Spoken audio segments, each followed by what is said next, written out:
ये एक ऐसी फिल्म है जो आपके रोंगटे खड़े कर देगी। एक ऐसा मूवी जो एक्स्ट्रा लिमिट क्रॉस कर चुका है। डायरेक्टर ने इसे रिलीज करवाने के लिए काफी पापड़ बेले, लेकिन फिर भी ये मूवी अपनी डरावनी ताकत से किसी की भी हालत खराब कर सकती है।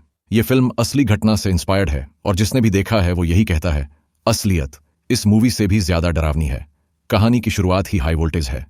एक सुनसान और खाली बिल्डिंग के अंदर एक सिक्योरिटी गार्ड आराम से कुर्सी पर बैठा था। तभी ऊपर से धीरे धीरे एक प्लास्टिक की रस्सी नीचे गिरती है। काली ड्रेस में एक शख्स अचानक रस्सी को कस देता है। गार्ड की नींद टूटती है और वो उठने की कोशिश करता है। बचने के लिए वो तड़पता है, लेकिन पैर फिसलता है और वो जमीन पर गिर पड़ता है। उधर काले कपड़ों वाला इंसान शांति से अपने बैग से एक हथौड़ा निकालता है और बिना किसी आवाज के उसकी तरफ बढ़ने लगता है। इरादा था एक ही वार में गार्ड का सिर चकनाचूर कर देना, पर किस्मत को कुछ और ही मंजूर था। गार्ड ने खुद को बचाने की पूरी कोशिश की। वो ऊपर टंगे टूल बॉक्स को पकड़ने की कोशिश करता है, लेकिन रस्सी इतनी टाइट हो चुकी थी कि सांस लेना भी मुश्किल हो गया था। फिर अचानक गार्ड जोर से गिरा और वही टूल बॉक्स एक पत्थर की तरह उसके ऊपर गिरा, जिससे वो वहीं दबकर रह गया। अब एक ही तरीका था, गले की रस्सी काटनी थी। उसकी आंखें खून से लाल हो चुकी थीं, चेहरा नीला पड़ रहा था, लेकिन आखिरी दम तक उसने एक बॉक्स खोला और उसमें से एक ब्लेड उठाया। उसी से अपने गले पर चलाने लगा, लेकिन दम घुट चुका था, नजर धुंधली थी, पता ही नहीं चला ब्लेड सही जगह लग रहा है या नहीं। और फिर वो अपने ही हाथों खुद की जान ले बैठा।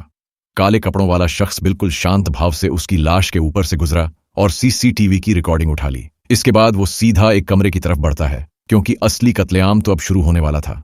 लेकिन तुम ये कभी नहीं सोच सकते कि ये खूनी दरअसल कोई खतरनाक मर्द नहीं, बल्कि एक कमजोर सी दिखने वाली लड़की थी, जिसका नाम था सोंग जिए। एक आम सी ऑफिस में काम करने वाली लड़की, जो दिन रात मेहनत करती थी ताकि शहर में एक घर खरीद सके। दिन में जॉब, रात को पार्ट टाइम मॉल में काम, जिंदगी में बस एक सपना, विक्टोरिया 1 नाम की सी फेसिंग बिल्डिंग में घर लेना। पर इस खूबसूरत सी दिखने वाली बिल्डिंग के पीछे एक बेहद गंदा, खौफनाक इतिहास छिपा था।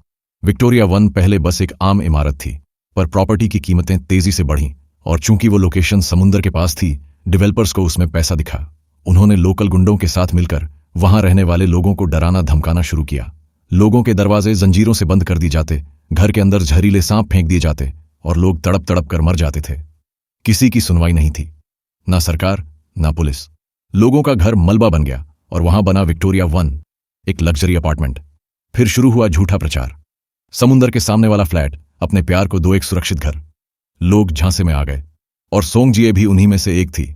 उसने सालों की कमाई रिश्तेदारों से उधारी लेकर डिपॉजिट इकट्ठा किया, लेकिन जब देने का वक्त आया तो बिल्डर ने प्राइस फिर से बढ़ा दिया। अब वापस लेने का ऑप्शन भी नहीं था। उधर उसकी मां एक हादसे में मारी गई, पिता को कैंसर हो गया और भाई की पढ़ाई के लिए पैसे नहीं थे।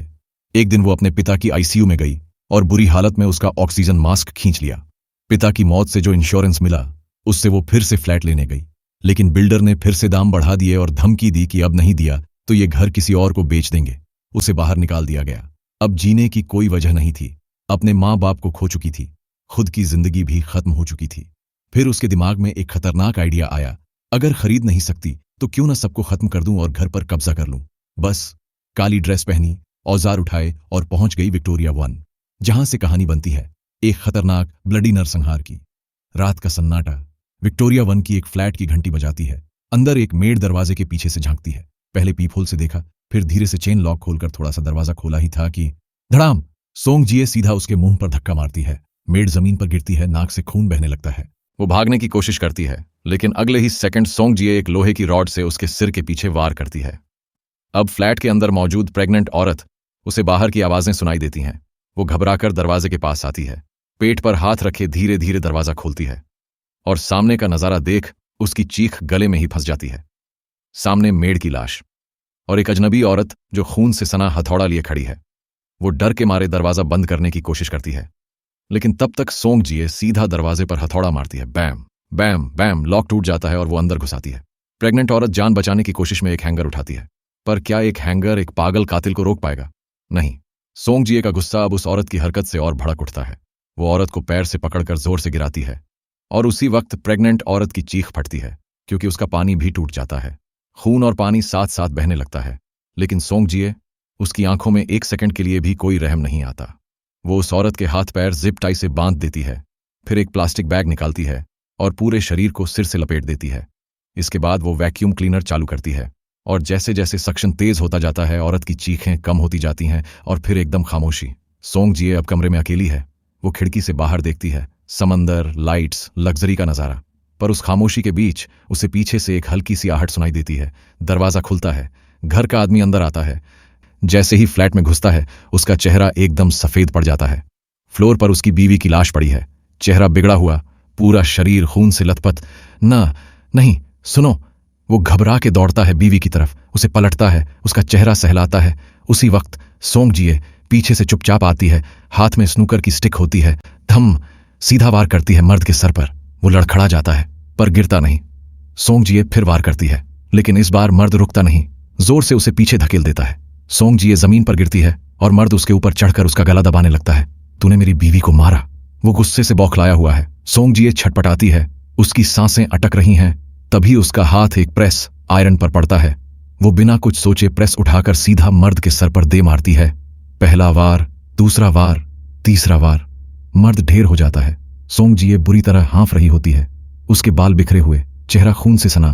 वो खड़ी होती है, कमरे में चारों तरफ देखती है, फिर कमरे की सफाई करने लगती है। लेकिन अचानक ऊपर वाले फ्लैट से कोई जोर की आवाज आती है। धड़ाम, फिर हंसने की आवाज, फिर तेज म्यूजिक।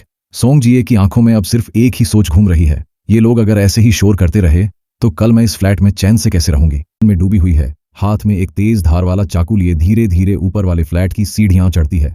दरवाजा खुलते ही एक सिर पर बाल मुंडा लड़का सामने आ जाता है। उसके पास सोचने का टाइम नहीं होता। सोंग जिए बिना एक सेकंड गंवाए ढप, चाकू सीधा सीने के आर पार। वो लड़का वहीं खून की उल्टियां करता हुआ गिर जाता है। अंदर हॉल में शोर मचता है। अबे क्या हुआ?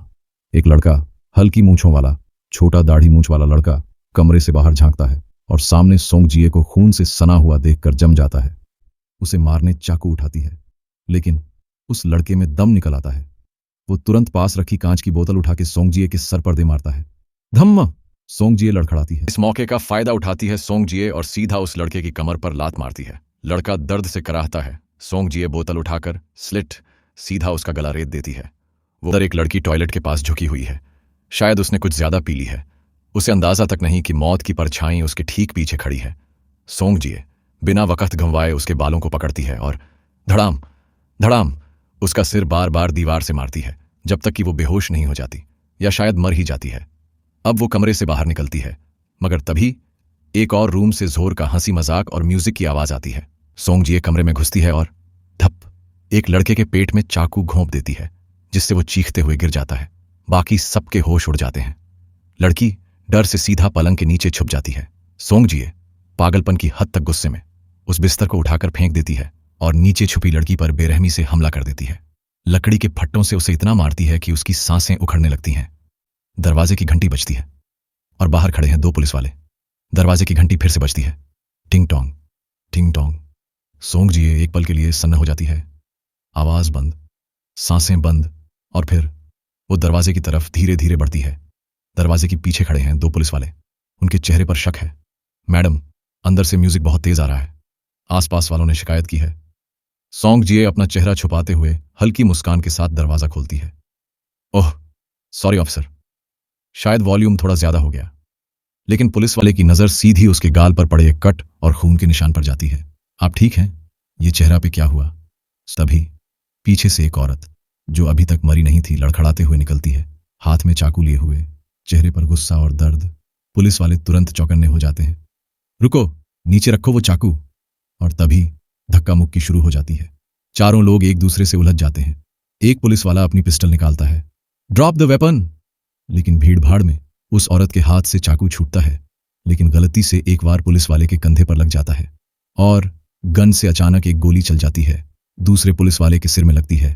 धड़ाम, वो मौके पर ही ढेर हो जाता है। सोंग जिए ये सब देख के दहल जाती है। उसका पूरा शरीर कांप रहा है, लेकिन दिमाग अब भी ठंडा और तेज।